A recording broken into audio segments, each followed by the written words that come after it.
Hey everyone, welcome to some movie reviews. Yes, I'm back, and I hopefully back and restored. Well, hopefully. And yeah, I'm here to do some quick movie reviews for you guys. Yes, in the past, you all know, saw my last video and stuff. So, just want to say ahead of time, thank you guys for the support and stuff. You guys are really great, and thank you guys for being patient for all the shit I've been through and going through and stuff, but I want to try to get back on track. I'm going to try my best to get back on track, and I thought a good starter would be to, do some reviews for you guys. There are some movies I've seen in the past few weeks that I wanted to get out for you guys, just, because you all want to know my thoughts and opinions on films and stuff. That's what I am. I am a film reviewer and stuff, so yeah, I'm gonna just do my quick thoughts and opinions and give some quick ratings for these 4 movies and stuff. And just an FYI for you guys, these are the only movies I've seen in the past few weeks. So if you're all wondering what I think of certain other films and stuff that I haven't mentioned in this video, chances are I haven't seen it yet. So you don't need to ask me and stuff. If I'm not reviewing it in this video, I have not seen it yet and stuff, and I don't know if I'll get reviews out for those movies and stuff, because after this, I'm just trying to, move forward, try to get some new reviews out on time, like I usually do and stuff. At least there's an early review in this video, so there's that, so just saying. So let's start with the first review. That's Shazam. I saw this movie, weeks ago, actually. I got an early screening of it weeks and weeks ago, and I wanted to do an early review of it, get those views and stuff, but you know what? Shit happens. So, my thoughts and opinions on Shazam, it's a fucking great movie. It's a really good movie. This movie is directed by David F. Sandberg, who's done horror films. He did Annabelle Creation and Lights Out. Good movies.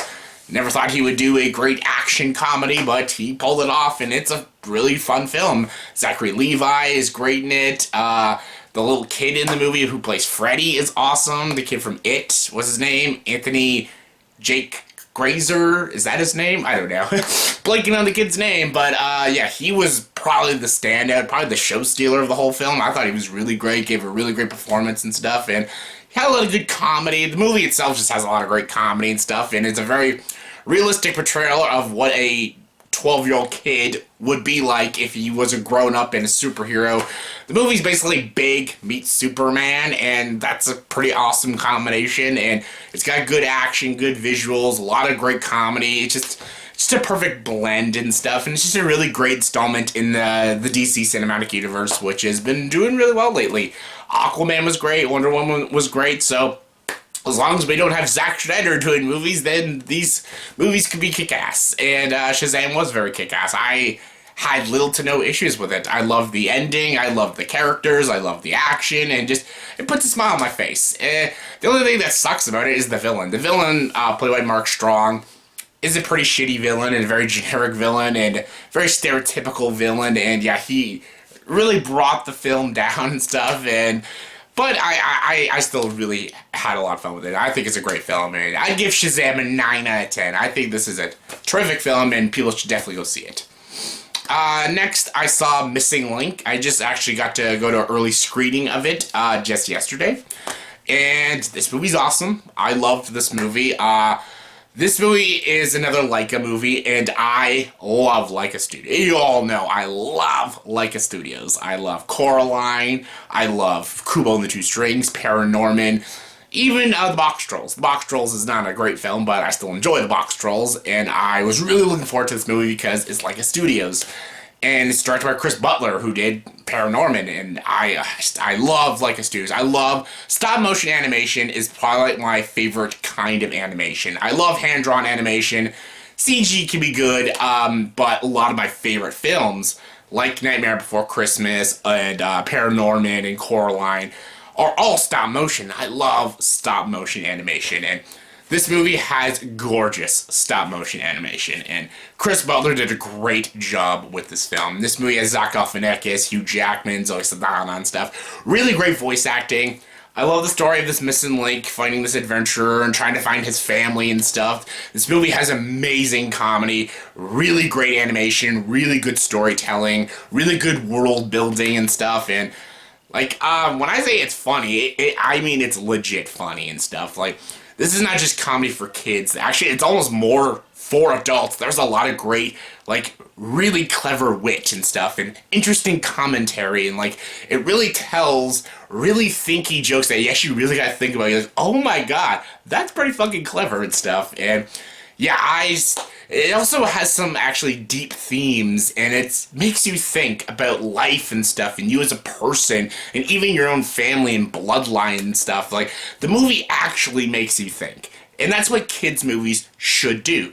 They should challenge you intellectually, but also please you visually, and, you know, give us some enjoyable, likable, colorful characters. And that's what Missing Link does.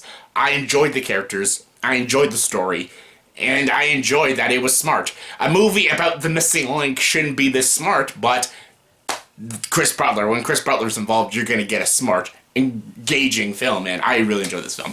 It's not quite on the level as Paranorman or Kubo and the Two Strings, but it's still a solid piece of work in the Leica Studios filmography, and I fucking love The Missing Link. I think it's a great film, and I'd give it a 9.2. I think this is a solid piece of work, and easily one of my top tier films of the year so far. Okay, let's get to Pet Sematary.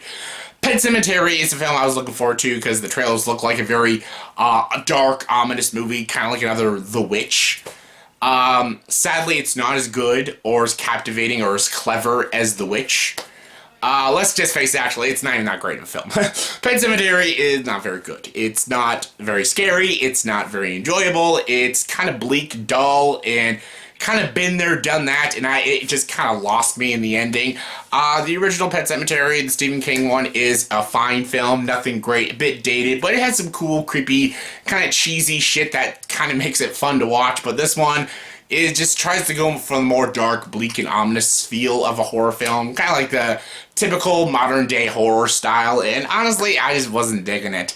I could tell it was all on a set. They got the fog machines and stuff. Like, I could just tell it was just a horror. I could tell I was watching a movie, and it never sucked me into the world. It never sucked me into the characters.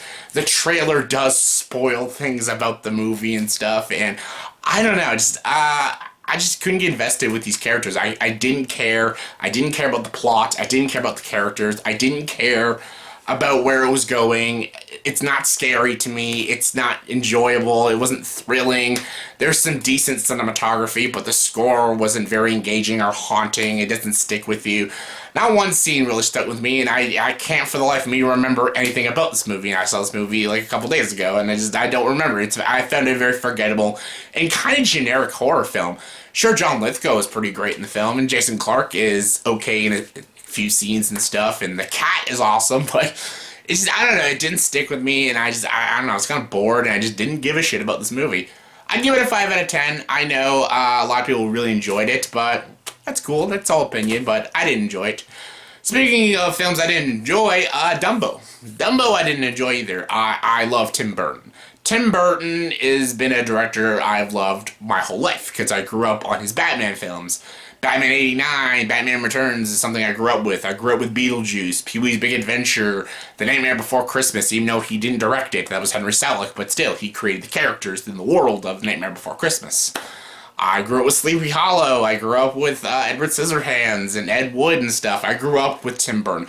I love Tim Burton. No matter what, even in as much crap Tim Burton makes, it'll never ruin his good name, because he's got so many great films. Like, just because he made Dark Shadows and Planet of the Apes doesn't make me not like Ed Wood or Edward Scissorhands or Batman 1989. It doesn't ruin his good name. He's got too many great films to ruin his good name. But I really want him to return to form of the Tim Burton I love, because he's not really bad Tim Burton, he's just mediocrity Tim Burton. Like, Miss Peregrine's Home for Peculiar Children wasn't a bad movie, but it was wildly mediocre and just generic. And it's not as bad. Like, this movie, again, Dumbo, it's kind of the same level. I think Miss Peregrine was actually better than Dumbo, but it still falls under that level of mediocrity. It's nothing new or fresh or anything you even have to run and go see. It's just Dumbo. Dumbo was never really an amazing Disney film. It was fine. It's got some inappropriate racism in it, like a lot of classic Disney films do, but it does have that charm and spirit in the film, and has that nice animation, and a very likable protagonist that you root for. And it has that charm that make it a classic. And it still does hold up. But this remake is not like that. This is not a film that's going to hold up. And it's not a film that is nowhere near, it's going to be as good as that classic. It's basically the same film, but add new stuff to it. And the new stuff they add into it just isn't very interesting. Kind of like what they did with Beauty and the Beast. Beauty and the Beast, the remake, was basically the same movie with little snippets of new things, and the new things they added just didn't give a shit. And that's what this movie Dumbo does. Like, Cinderella, it added new things, and the new things they added were interesting. Same with Jungle Book. That's why they're good remakes, but this falls on the level of like a Beauty and the Beast and shit like that. It's not very interesting. And I just didn't give a shit. And the CGI is just eh. The characters are just eh, and the story's just eh to me. Tim Burton is directing this film, so he tries to add a darker tone and darker themes in it, and he tries very hard to add that emotionality into it and that charm like the original classic did, but it just doesn't really come off very well executed, and it doesn't work for me. It just doesn't work. It has Colin Farrell, Danny DeVito, Michael Keaton, which they're all fine in the movie. They're all fine. None of them are really bad in the film. Even the kid actors aren't awful in the film.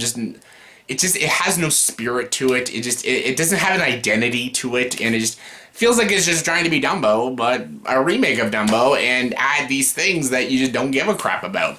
It was just very boring and very dull, and I just couldn't get the slightest bit invested into it. It's just kind of a generic, forgettable, throwaway film that I will not remember in like 5 years from now. So, yeah, that's why I'll probably give it a 5 out of 10 as well. Dumbo's just not that great of a film, so yeah. So yeah, those are my quick little reviews of films I've seen the past few weeks, and again, I apologize, people, for not posting as much content out, but again, you all know what's been going on with my life and stuff, and again, I appreciate the support, I really do, and I'm gonna try my best to, get as much more videos out there like I used to, get all those, like, fucking 5 videos a week and shit out for you guys.